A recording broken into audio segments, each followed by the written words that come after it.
안녕하세요, 여러분. 제 이름은 박명순입니다. 올해로 75살이 되었어요. 오늘은 제가 겪은 이야기를 들려드리려고 합니다. 누군가에겐 위로가 되고 누군가에겐 경고가 될 수도 있는 이야기예요. 3년 전 저는 서울 변두리에 있는 작은 아파트에서 혼자 살고 있었어요. 남편은 5년 전에 세상을 떠났죠. 처음엔 정말 힘들었지만 시간이 지나면서 혼자만의 생활에 적응해가고 있었답니다. 아침에 일어나면 창문을 활짝 열고 좋아하는 트로트 음악을 틀어놓곤 했어요. 이웃 할머니들과 시장도 가고 복지관에서 노래교실도 다녔죠. 외롭긴 했지만 나름대로 제 삶이 있었어요. 그런데 어느 날 큰아들 준석이가 찾아왔어요. 엄마, 혼자 사시면 위험해요. 우리 집에서 같이 살아요. 준석이는 제 아들 중에서도 특히 효자였어요. 어릴 때부터 저를 잘 챙겼고 결혼 후에도 자주 찾아왔죠. 며느리 수진이도 착하고 예쁜 아이였고요.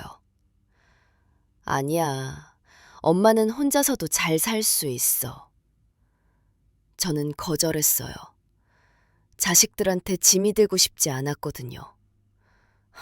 하지만 준석이는 포기하지 않았어요. 엄마, 제발요. 그리고 아이들도 할머니가 같이 계시면 좋아할 거예요. 손주 이야기를 꺼내니 마음이 흔들리더라고요. 초등학교 2학년인 지훈이와 5살 난 서연이. 제가 손주들과 함께 살 수 있다니 그것만으로도 가슴이 벅차 올랐어요. 결국 저는 준석이네 집으로 들어가기로 결심했어요. 평생 살던 집을 정리하는 건 쉽지 않았지만 가족과 함께 할 수 있다는 기대감이 더 컸죠. 이사 가는 날 며느리 수진이가 환하게 웃으며 저를 맞아주었어요. 어머님, 어서 오세요. 편하게 지내세요. 고마워. 내가 패 끼칠까봐 걱정이다. 무슨 말씀을요? 저희가 모시는 게 당연하죠. 수진이의 말에 마음이 놓였어요. 준석이네 아파트는 30평대로 방이 3개였어요. 제 방은 작았지만 창문이 커서 햇빛이 잘 들어왔어요. 짐을 정리하면서 생각했죠. 여기서 행복하게 살 수 있겠구나. 그날 저녁 온 가족이 모여 식사를 했어요. 수진이가 정성껏 준비한 음식들이 식탁에 가득했죠. 아이들의 웃음소리가 가득한 식탁. 이게 바로 제가 꿈꾸던 모습이었어요. 처음 한 달은 정말 좋았어요. 매일 아침 손주들을 깨워주고 아침 식사를 챙겨주는 게 너무 행복했죠. 지훈이는 매일 아침 제 손을 잡고 현관까지 따라왔어요. 그 작은 손의 온기가 얼마나 따뜻했는지 몰라요. 수진이는 직장을 다녔어요. 광고회사에서 일하는데 아침 일찍 나가서 저녁 늦게 들어왔죠. 그래서 제가 자연스럽게 집안일을 맡게 되었어요. 어머님, 제가 할게요. 아니야, 네가 피곤할 텐데 엄마가 할게. 처음엔 수진이가 말렸지만 저는 기꺼이 했어요. 가족을 위해 뭔가를 할 수 있다는 게 좋았거든요. 아침에 일어나면 제일 먼저 부엌으로 갔어요. 밥을 짓고 국을 끓이고 반찬을 만들었죠. 예전에 혼자 살 땐 대충대충 먹었는데 이제는 정성껏 만들었어요. 아이들이 제 음식을 맛있게 먹는 모습을 보면 저절로 미소가 지어졌어요. 낮에는 집안 청소를 하고 빨래를 했어요. 장도 보러 나갔죠. 시장에 가면 제일 신선한 재료를 골랐어요. 우리 손주들 먹을 건데 하는 마음으로요. 오후에는 서연이 유치원에 데리러 갔어요. 다른 할머니들도 많이 계셨는데 금방 친해졌죠. 저녁에는 준석이가 퇴근하면 온 가족이 모여 저녁을 먹었어요. 제가 만든 음식을 준석이도 맛있게 먹었어요. 엄마, 역시 엄마 손맛이 최고예요. 수진아, 넌 어때? 네, 어머님. 정말 맛있어요. 수진이의 말에 뿌듯했어요. 내가 이 집에 도움이 되고 있구나 싶었죠. 주말에는 가족들과 함께 나들이도 갔어요. 공원에서 손주들과 놀아주는 동안 준석이 부부는 데이트도 즐겼죠. 밤에는 손주들에게 책을 읽어주었어요. 침대에 누워서 옛날 이야기도 들려주고요. 그렇게 한 달이 지나갔어요. 저는 정말 행복했답니다. 이게 바로 내가 바라던 삶이구나 싶었죠. 하지만 그 행복은 오래가지 못했어요. 원한은 서서히 시작되었어요. 처음엔 작은 것들이었죠. 어느 날 저녁 식사 준비를 하고 있는데 수진이가 들어와서는 오늘은 자기가 만들었던 음식이 먹고 싶었다고 했어요. 무슨 음식인지 물어봤지만 괜찮다며 방으로 들어가더라고요. 무언가 서운한 표정이었죠. 며칠 후엔 제가 만든 반찬을 보더니 말했어요. 어머님, 그 반찬은 저희가 안 먹는 건데요. 어머, 그래? 미안해, 몰랐네. 됐어요. 이미 만드셨으니까. 목소리에 짜증이 묻어 있었어요. 저는 당황스러웠죠. 분명 지난주에는 잘 먹었던 반찬인데 그때부터 조금씩 신경이 쓰이기 시작했어요. 제가 하는 모든 일에 눈치를 보게 되더라고요. 어느 토요일 아침이었어요. 저는 평소처럼 아침 일찍 일어나 청소를 시작했어요. 진공청소기 소리가 좀 컸나 봐요. 준석이가 방에서 나왔어요. 엄마, 주말엔 좀 늦게까지 자고 싶은데 조용히 좀 해주세요. 짜증스러운 표정으로 다시 방으로 들어가는 모습을 보며 저는 그 자리에 멍하니 서 있었죠. 내가 방해가 되는 건가? 그 생각이 머릿속을 떠나지 않았어요. 점심때가 되었는데 수진이가 말했어요. 어머님, 오늘은 저희 둘이서 밖에서 먹고 올게요. 아이들은 어머님이 봐주세요. 같이 가자고 하려는데 이미 두 사람은 서둘러 나갔어요. 저는 손주들과 남았죠. 젊은 부부들끼리 시간을 보내야지 하고 생각하려고 했지만 마음 한구석이 씁쓸했어요. 저녁이 되어도 두 사람은 돌아오지 않았어요. 저는 아이들을 재우고 혼자 거실에 앉아 있었죠. 밤 10시가 넘어서야 준석이 부부가 들어왔는데 고맙다는 말도 없이 곧장 방으로 들어가 버렸어요. 저는 제 방으로 돌아와 침대에 누워 생각했어요. 내가 뭔가 잘못하고 있는 걸까? 다음 주부터는 더 신경을 쓰기로 했어요. 하지만 상황은 나아지지 않았어요. 오히려 더 나빠졌죠. 어느 날 제가 손주들과 거실에서 놀고 있었는데 수진이가 퇴근해서 들어오더니 말했어요. 어머님, 좀 조용히 하라고 할 수 없어요? 저 머리 아픈데요. 저는 아이들을 데리고 제 방으로 들어갔어요. 좁은 방에서 아이들과 조용히 놀면서 가슴이 답답했어요. 저녁 식사 시간도 불편해졌어요. 어머님, 저 다이어트 중이라고 말씀드렸잖아요. 왜 자꾸 기름진 음식만 만드세요? 어머, 미안해. 깜빡했네. 됐어요. 저는 샐러드만 먹을게요. 수진이는 냉장고에서 야채를 꺼내 샐러드를 만들어 먹었어요. 준석이는 아무 말 없이 제 음식을 먹었지만 분위기가 이상했죠. 식사 후 설거지를 하는데 수진이가 다가왔어요. 어머님, 설거지는 제가 할게요. 어머님이 하시면 물을 너무 많이 써요. 수진이는 제 손에서 그릇을 빼앗아 갔어요. 저는 멍하니 서 있었죠. 내가 설거지도 제대로 못한다는 거야. 다음 날 아침엔 빨래를 개고 있는데 수진이가 왔어요. 어머님, 이렇게 계시면 옷이 구겨져요. 수진이는 제가 개놓은 빨래를 다시 펴서 개기 시작했어요. 저는 옆에서 그 모습을 지켜보며 입술을 깨물었죠. 그때부터 저는 모든 일에 자신이 없어졌어요. 뭘 해도 수진이 눈치를 봐야 했고 제대로 하는 게 없는 것 같았죠. 어느 날 오후 복지관 친구한테서 전화가 왔어요. 영순아, 요즘 왜 안 나와? 노래교실 보고 싶어. 미안해. 요즘 좀 바빠서 복지관에 가고 싶었지만 갈 수가 없었어요. 손주들을 봐야 했고 내가 나가면 수진이가 또 뭐라고 할까 하는 생각에 발이 떨어지지 않았거든요. 저녁이 되었어요. 준석이 부부가 방에서 이야기하는 소리가 들렸어요. 제 방 바로 옆이라 소리가 다 들렸죠. 여보, 우리 엄마 언제까지 여기 계실 거야? 수진이의 목소리였어요. 왜? 불편해? 불편한 정도가 아니야. 답답해 죽겠어. 저는 그 말을 듣고 가슴이 무너지는 것 같았어요. 벽에 등을 기대고 주저앉았죠. 내가 답답한 존재구나. 그날 밤 저는 한참을 울었어요. 손수건으로 입을 막고 소리 없이 울었죠. 가족들이 들을까봐 조심스럽게. 그 이후로 상황은 더욱 악화되었어요.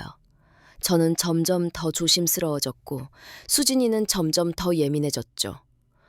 어느 날 제가 거실에서 TV를 보고 있었는데 수진이가 들어오더니 채널을 바꿔버렸어요. 자기가 봐야 할 프로그램이 있다는 이유였죠. 저는 일어나 제 방으로 들어갔어요. 거실은 이제 제 공간이 아니었죠. 방에 혼자 있으니 외로웠어요. 예전에 혼자 살던 집에서는 외롭지 않았는데 가족들과 함께 있는 이 집에서는 더 외로웠어요. 식사 시간도 점점 불편해졌어요. 저는 주로 먼저 먹고 설거지를 하려고 했죠. 그래야 수진이 편하게 먹을 수 있을 것 같았거든요. 사실 배가 고파도 타도 참고 먹는 척 했어요. 나중에 혼자 방에서 라면을 끓여 먹곤 했죠. 손주들도 점점 저를 멀리하는 것 같았어요. 예전엔 제 방에 자주 왔는데 이제는 거의 오지 않았어요. 어느 날 서연이가 작은 목소리로 말했어요. 할머니, 엄마가 할머니 방 가지 말래요. 그 말을 듣고 가슴이 찢어지는 것 같았어요. 손주들까지 저를 멀리하게 만들다니. 어느 날 집에 수진이 친구들이 왔어요. 거실에서 왁자지껄 떠들며 즐거워하는 소리가 들렸죠. 저는 방에 들어와 있었어요. 화장실에 가려고 문을 살짝 열었을 때였어요. 시어머니랑 같이 살아? 힘들겠다. 말도 마. 진짜 답답해 죽겠어. 그럼 요양원 보내면 되잖아. 아직은 남편이 허락 안 해서. 저는 그 자리에 얼어붙었어요. 요양원. 저를 요양원에 보내고 싶어 한다고. 화장실도 가지 못하고 다시 방으로 들어와 침대에 앉아 두 손으로 얼굴을 감쌌죠. 며칠 후 제가 부엌에서 설거지를 하고 있을 때였어요. 어머님, 제가 할게요. 이제 어머님은 설거지 안 하셔도 돼요. 수진이는 제 손에서 설거지 수세미를 빼앗아 갔어요. 저는 부엌을 나와 방으로 들어갔어요. 이제 설거지도 하면 안 되는구나. 그때부터 저는 정말로 집에서 할 일이 없어졌어요. 청소도 안 하고, 빨래도 안 하고, 설거지도 안 하고, 아무것도 하지 말라고 했거든요. 하루 종일 방에 틀어박혀 있었어요. TV를 보거나 창밖을 바라보거나, 그게 전부였죠. 점점 말수도 줄어들었어요. 존재감을 최대한 줄이려고 노력했죠. 어느 날 밤 거울을 보니 제 모습이 낯설었어요. 눈빛에 생기가 없고 얼굴엔 그늘이 드리워져 있었죠. 이게 나인가? 그때 깨달았어요. 저는 이제 이 집에서 투명인간이 되어 있었다는 걸요. 가족들은 저를 보지 못했어요. 아니, 보려고 하지 않았어요. 그날 밤 저는 오랜만에 옛집 생각을 했어요. 비록 혼자였지만 자유로웠던 그곳. 거기로 돌아가고 싶다는 생각이 들었지만 이미 집을 정리해버렸어요. 돌아갈 곳이 없었죠. 2년이라는 시간이 그렇게 흘렀어요. 저는 점점 더 작아졌고 점점 더 조용해졌죠. 그러던 어느 날이었어요. 명절이 다가왔죠. 설날이었어요. 제겐 아들이 셋 있었거든요. 큰아들 준석이네 집에 사니까 둘째 준호와 막내 준혁이는 각자 살고 있었죠. 명절에 다 같이 모인다니 오랜만이었어요. 명절 당일 아침부터 분주했어요. 수진이는 차례 음식을 준비하느라 바빴죠. 저는 도와주려고 부엌에 갔어요. 어머님, 됐어요. 어머님이 하시면 더 오래 걸려요. 방에 계세요. 저는 할 말을 잃고 거실에 앉아 있었어요. 오전에 둘째 준호가 먼저 도착했어요. 엄마, 잘 지내셨어요? 얼굴이 많이 상해 보이는데. 응, 잘 지냈어. 준호는 뭔가 더 물어보려다가 형수를 보고는 입을 다물었어요. 오후에 막내 준혁이도 왔어요. 엄마, 보고 싶었어요. 준혁이가 저를 꼭 안아줬을 때 눈물이 핑 돌았죠.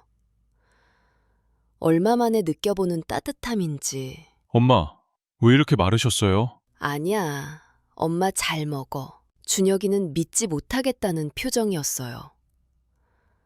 저녁 식사 시간이 되었어요. 식탁에는 온갖 음식이 차려져 있었죠. 온 가족이 모여 앉았어요. 식사가 시작되었는데 그때였어요. 어머님, 어머님은 저기 작은 상에서 드세요. 여기 좁아서요. 순간 시간이 멈춘 것 같았어요. 모든 사람들이 저를 쳐다봤죠. 뭐? 여기 사람이 많아서 좁잖아요. 작은 상 차려놨으니 거기서 편하게 드세요. 가족 식사에서 저만 따로 먹으라고? 형수님, 그게 무슨 말이에요? 왜? 좁으면 따로 먹는 게 낫잖아요. 그래도 명절인데 가족이 같이 먹어야죠. 준혁아, 네가 왜 참견해? 우리 집 일인데. 준석이가 동생을 말렸어요. 형은 어떻게 가만히 계세요? 우리 엄마를 따로 먹게 하다니. 준혁아, 조용히 해. 수진이 말도 일리 있어. 실제로 좁고. 그 말에 저는 가슴이 무너졌어요. 제 아들이 며느리 편을 드는 거예요. 식탁이 아수라장이 되었어요. 아들들은 서로 고함을 지르며 싸웠죠. 저는 그 모습을 멍하니 바라보고 있다가 조용히 일어났어요. 됐어. 엄마가 저기서 먹을게. 엄마, 됐다니까. 저는 작은 상으로 갔어요. 거기엔 밥 한 공기와 국 한 그릇, 그리고 간단한 반찬 몇 개가 놓여 있었죠. 혼자, 명절에, 가족과 떨어져서. 저는 숟가락을 들었어요. 하지만 목에 음식이 넘어가지 않았어요. 눈물이 나서 앞이 보이지 않았거든요. 식사 후 준혁이가 제 방으로 왔어요. 엄마, 우리 집으로 가요. 저랑 살아요. 제가 모실게요. 준혁이의 눈에도 눈물이 가득했어요. 아니야, 준혁아. 넌 아직 결혼도 안 했는데. 상관없어요. 엄마가 이렇게 사시는 걸 못 봐요. 제발, 이러지 마세요. 저는 준혁이를 꼭 안았어요. 그리고 한참을 울었죠. 그날 밤 저는 방에 혼자 앉아 있었어요. 작은 상에서 혼자 밥을 먹던 모습이 자꾸 떠올랐어요. 명절에 가족과 함께 있으면서도 혼자였던 그 순간. 그때 깨달았어요. 이건 아니야. 이렇게 살면 안 돼. 그날 밤 저는 결심했어요. 나가야 한다고. 이 집을 떠나야 한다고. 명절이 지나고 며칠 후였어요. 저는 막내 준혁이에게 전화를 걸었죠. 준혁아, 엄마야. 저번에 네가 한 말 기억나니? 무슨 말요? 엄마랑 같이 살자고 한 말. 전화기 너머로 준혁이가 숨을 들이쉬는 소리가 들렸어요. 엄마, 진짜요? 진짜 오실 거예요? 근데 형한테는 말하지 마. 엄마가 먼저 이야기할게. 알겠어요, 엄마. 제가 준비할게요. 준혁이의 목소리에 기쁨이 가득했어요. 그날부터 저는 몰래 짐을 싸기 시작했어요. 조금씩, 천천히, 눈치채지 못하게요. 제가 가져온 물건들이 많지 않았어요. 옷 몇 벌, 사진 몇 장, 그리고 소중한 추억들. 짐을 싸면서 지난 3년이 주마등처럼 스쳐 지나갔어요. 처음 이사 왔을 때의 설렘, 점점 작아지던 제 모습, 그리고 결국 투명인간이 되어버린 지금. 이제 끝내야 해. 일주일 후 드디어 그날이 왔어요. 아침이었어요. 준석이는 회사에 갔고 수진이는 아이들을 학교에 데려다 주러 나갔어요. 집에는 저 혼자였죠. 준혁이가 도착했어요. 엄마, 준비 다 됐어요? 다 챙겼어. 그럼 가요. 짐을 차에 싣고 저는 마지막으로 집안을 둘러봤어요. 4년 동안 살았던 이곳. 식탁 위에 편지를 놓았어요. 준석이에게 쓴 편지였죠. 준석아, 엄마가 먼저 이렇게 떠나서 미안하구나. 준혁이네 집으로 가기로 했어. 너를 원망하는 건 아니야. 다만 엄마도 존엄성을 가진 사람이라는 걸 잊지 말았으면 좋겠어. 언젠가 우리가 다시 편하게 만날 수 있기를 바라. 엄마가 편지를 놓고 저는 집을 나섰어요. 차가 출발했어요. 백미러로 아파트가 점점 멀어지는 게 보였죠. 눈물이 났어요. 하지만 슬픈 눈물이 아니었어요. 해방의 눈물이었죠. 준혁이네 집은 작은 원룸이었어요. 하지만 제게는 궁전 같았죠. 엄마, 좁지만 편하게 지내세요. 눈치 보지 마시고요. 눈치 보지 말라는 말에 가슴이 뭉클했어요. 짐을 풀고 방을 둘러봤어요. 작았지만 제 공간이었어요. 자유로운 제 공간. 창문을 열었어요. 시원한 바람이 들어왔죠. 3년 만에 느껴보는 자유로운 바람이었어요. 긴 한숨이 나왔어요. 그동안 참았던 모든 것들이 한 번에 쏟아져 나오는 것 같았죠. 그날 밤 작은 방에 누워 천장을 바라봤어요. 좁았지만 편안했어요. 이게 자유구나. 오랜만에 편하게 잠들 수 있었어요. 준혁이네 집에서 한 달이 지났어요. 그 한 달 동안 저는 정말 많이 변했죠. 아침에 일어나면 제일 먼저 창문을 활짝 열었어요. 그리고 깊게 숨을 들이쉬었죠. 자유로운 공기를 마시는 기분이었어요. 낮에는 오래전에 다니던 복지관에 다시 나갔어요. 친구들이 반갑게 맞아줬어요. 명순아, 진짜 오랜만이다. 미안해. 그동안 연락도 못했지. 저는 그동안 있었던 일들을 이야기했어요. 친구들은 제 손을 꼭 잡아주며 위로해줬죠. 이제 다 지나갔어. 이제는 내 인생을 살 거야. 그날 저는 노래교실에도 다시 등록했어요. 3년 만에 부르는 노래였죠.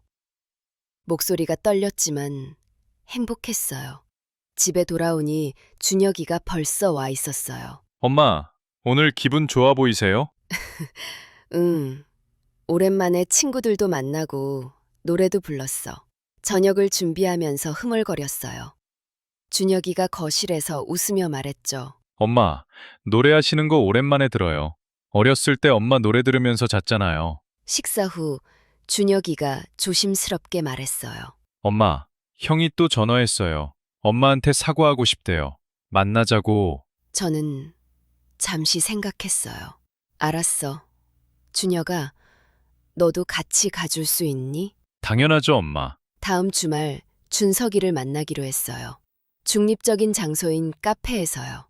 약속 장소에 도착하니 준석이가 먼저 와 있었어요. 얼굴이 많이 상해 있었죠. 우리는 마주 앉았어요. 한동안 침묵이 흘렀어요. 엄마, 죄송합니다. 준석이가 먼저 입을 열었죠. 제가 정말 잘못했어요. 엄마 마음을 헤아리지 못했죠. 엄마가 얼마나 힘드셨을지 정말 죄송합니다. 준석이의 눈에 눈물이 고였어요. 저는 한참을 그 모습을 바라봤어요. 준석아, 고개 들어봐. 준석이가 고개를 들었어요. 눈물 범벅이었죠. 엄마는 네가 나쁜 아들이라고 생각하지 않아. 다만 엄마도 존중받아야 할 사람이라는 걸 잊었던 거지. 우리 모두 잘못이 있었어. 엄마, 엄마는 이제 준혁이네 집에서 살 거야. 하지만 우리 관계가 끝난 건 아니잖아. 가끔 만나서 밥도 먹고 손주들도 보러 갈게. 준석이가 고개를 끄덕였어요. 네 엄마. 엄마 원하시는 대로 하세요. 그날 우리는 오랜 시간 이야기를 나눴어요.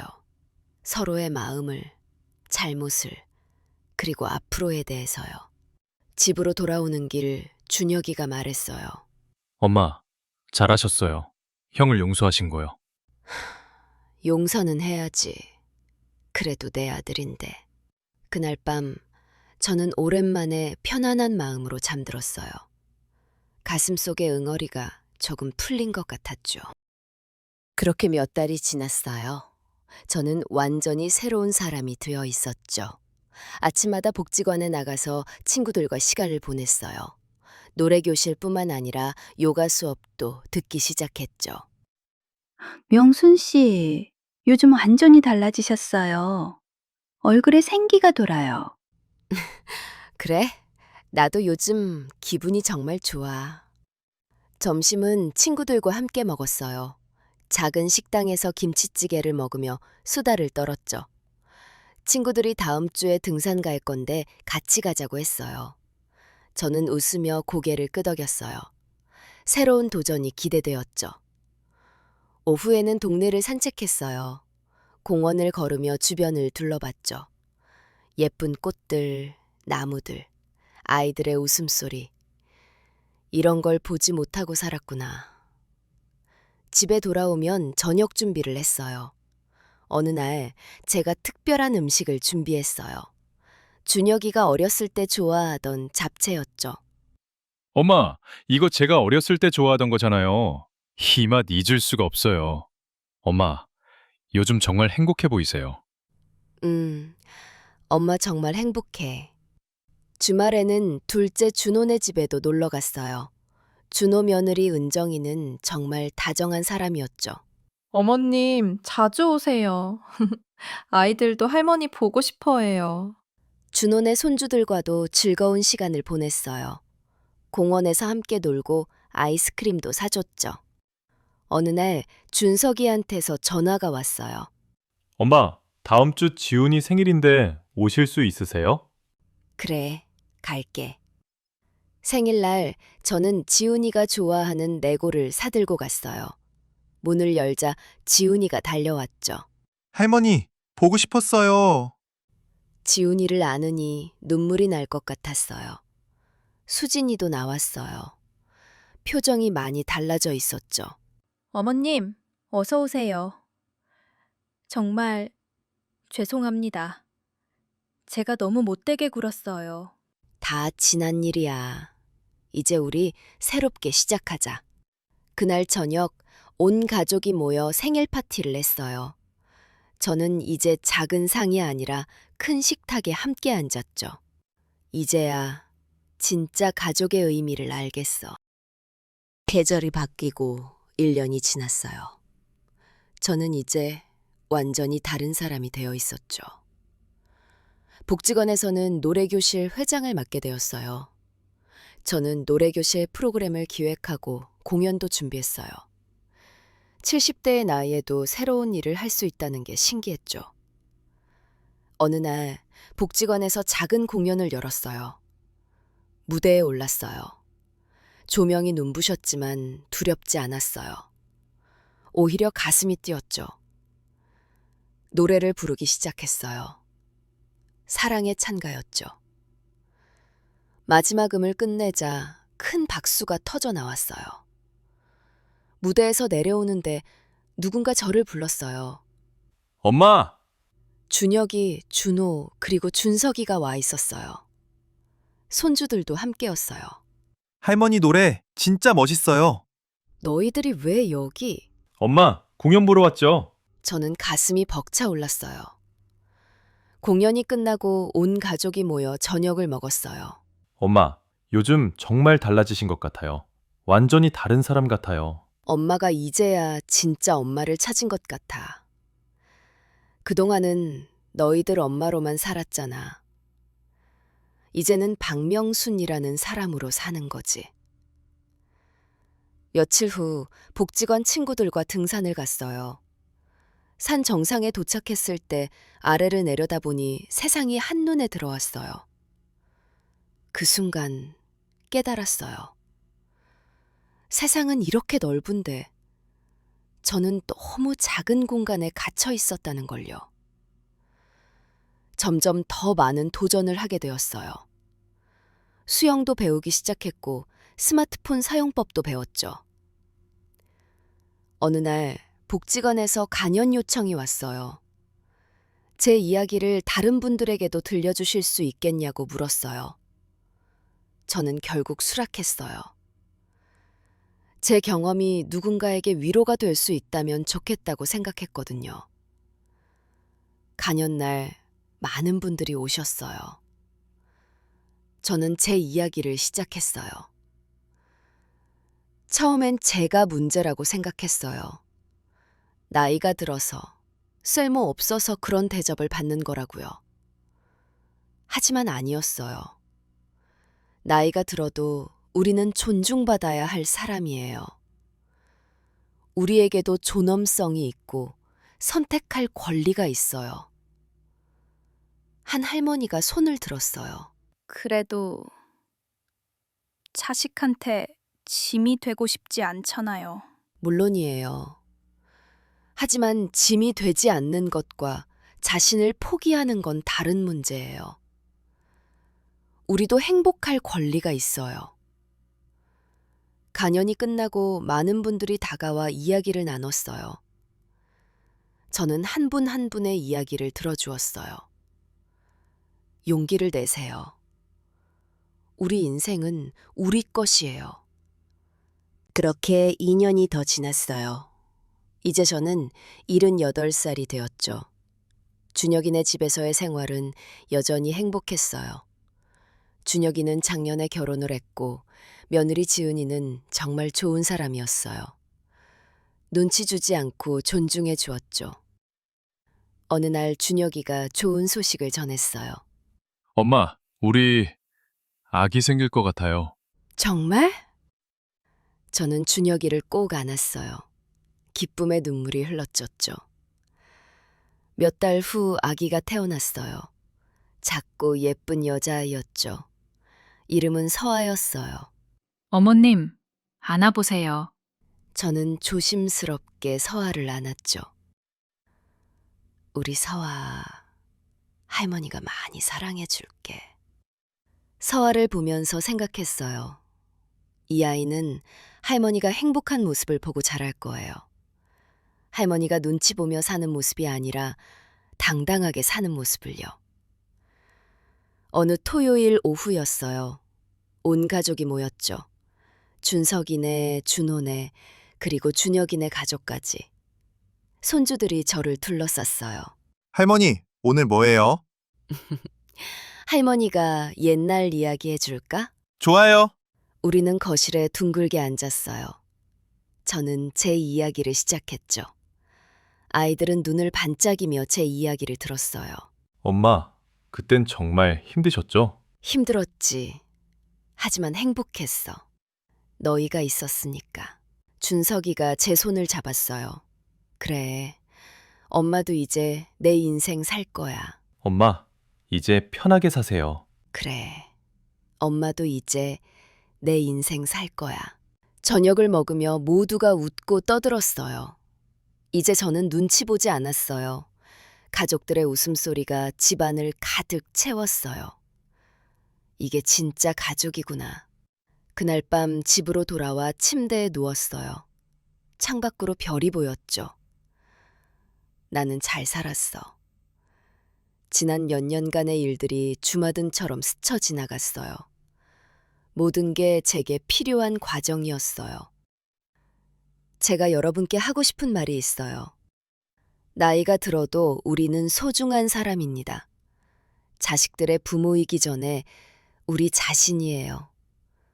우리에게도 존엄성이 있고 행복할 권리가 있어요. 만약 지금 힘든 상황에 계시다면 용기를 내세요. 변화는 두렵지만 그 두려움 너머에 진짜 행복이 있어요. 그리고 자식들에게도 말하고 싶어요. 부모님을 사랑한다면 진짜로 사랑해 주세요. 의무감이 아니라 진심으로요. 가족이란 서로를 소유하는 게 아니라 서로를 존중하는 거예요. 그걸 깨달았을 때 진짜 가족이 될 수 있어요. 저는 이제 행복합니다. 제 방식대로, 제 속도대로 살고 있어요. 나이가 들었다고 끝이 아니에요. 오히려 새로운 시작일 수 있어요. 여러분도 용기를 내세요. 여러분의 삶은 여러분 것입니다. 지금까지 제 이야기를 들어주셔서 감사합니다. 기억하세요. 나이는 숫자일 뿐이에요. 우리는 언제든 변할 수 있고 행복해질 수 있어요. 여러분 모두 행복하세요. 그리고 당당하게 사세요. 감사합니다. 오늘 이야기가 공감이 되셨다면 구독과 좋아요 부탁드립니다. 여러분의 이야기도 댓글로 들려주세요. 함께 공감하고 위로받을 수 있으면 좋겠습니다. 다음에 더 좋은 이야기로 찾아뵙겠습니다. 시청해주셔서 감사합니다.